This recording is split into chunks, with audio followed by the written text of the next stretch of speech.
Millions of Americans are asking a simple question. Will we finally see a $600 check in our mailboxes?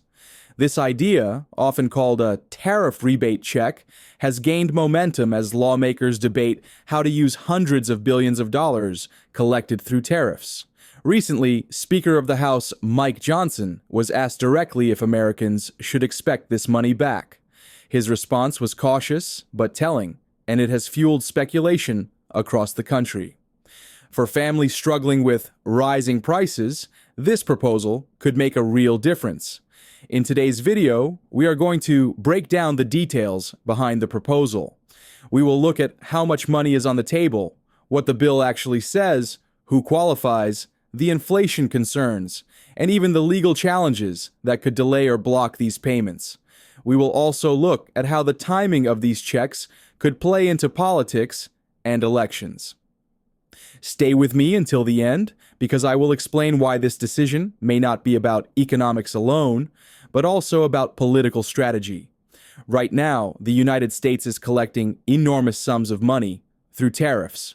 For the year 2025 alone, estimates suggest the government could receive close to $300 billion from these tariffs. This money comes directly from imported goods that have been taxed when entering the United States. Families and businesses have felt the higher costs as a result, but the government now has an unexpected surplus of funds. That is where the idea of rebate checks comes into play. Some lawmakers argue that this money should not just sit in federal accounts.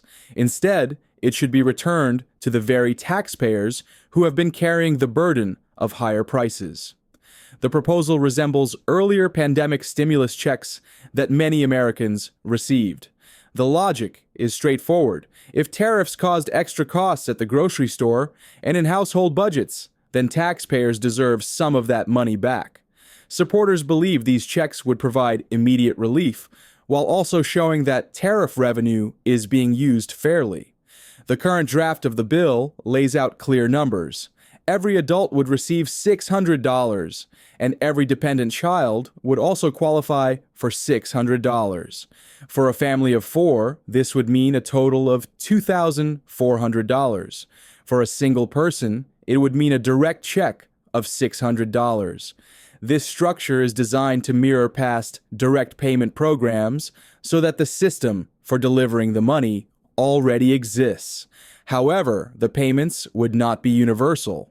Families with higher incomes would see a phase-out of the benefit. Specifically, married couples earning above $150,000 per year would receive reduced or no payment. This rule is meant to target relief toward low and middle-income households where rising prices have caused the most hardship. The proposal was introduced by Senator Josh Hawley, who has stated that he believes there is enough support in Congress to push it forward. The goal of tariffs is not only to raise revenue, but to change the way companies operate.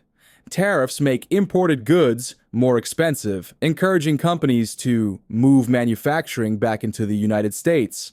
Already, large corporations like Meta, Nvidia, and Apple have announced plans to expand investments and operations inside the country. These moves are expected to create more jobs and generate stronger economic growth over time. More manufacturing at home does not only mean job creation, it also strengthens the tax base. With more people working, there are more payroll taxes being paid into programs like Social Security and Medicare. A stronger job market leads to greater stability, which helps the overall economy. Supporters of tariffs argue that even if families face higher costs in the short term, the long-term benefits of more domestic jobs, stronger wages, and higher tax revenue will outweigh the negatives. One state has already taken action on its own. New York recently approved one-time inflation refund checks that will go out to about 8 million residents. These payments range from $150 to $400, depending on income level and tax filing status. The money will be distributed based on 2023 tax returns, and eligibility includes being a state resident, filing a qualifying return, and not being claimed as someone else's dependent. The goal is to offset the impact of higher sales taxes. When prices rise, sales tax collections rise too, because the tax is a percentage of the purchase price. The state of New York has decided to return some of that extra money to households in order to ease the pressure of inflation. While the amounts are smaller than the proposed federal rebate, this example shows how state governments are experimenting with direct relief. The federal government will be watching closely to see if this approach provides real results. One of the biggest challenges facing the $600 rebate idea is inflation. Critics warn that sending checks to millions of people at once could drive up spending and push prices even higher. This was a concern during the pandemic-era stimulus programs, where some analysts argued that large direct payments helped fuel inflation by increasing demand. If checks were to go out again, the federal government wants to be sure it does not worsen the very problem it is trying to solve. To evaluate this, lawmakers are looking at examples like New York's program. If refund checks appear to help families without pushing prices up significantly, then the case for a federal program becomes stronger. If not, Washington may be reluctant to take the risk. Balancing household relief against the broader economy is one of the main reasons why Congress has not moved quickly on this proposal, even with billions of dollars in tariff revenue already on the books. Beyond economics, there are also serious legal questions about these tariffs. Critics argue that the reciprocal tariffs introduced under President Trump may not fully comply with trade laws. These challenges have made their way to the Supreme Court, which is scheduled to hear arguments in November 2025. A decision could take anywhere from 3 to 6 months after that. This means that a final ruling might not arrive until February-May, or possibly even the summer of 2026. If the court rules that the tariffs are unlawful, billions of dollars already collected could be subject to refund. The major question would then be who receives that money back. Would it go to importers and manufacturers, or would it be distributed to American households? Until the Supreme Court speaks, uncertainty will continue to hang over the rebate plan. Some political analysts believe that timing may be just as important as policy. They argue that President Trump could hold on to tariff revenue and strategically release rebate checks before the 2026 midterm elections. This would allow millions of Americans, including families, seniors, and veterans, to feel direct financial relief just as they head to the polls. The reasoning is simple. If people receive a significant payment from the administration shortly before an election, they may be more likely to support the party in power.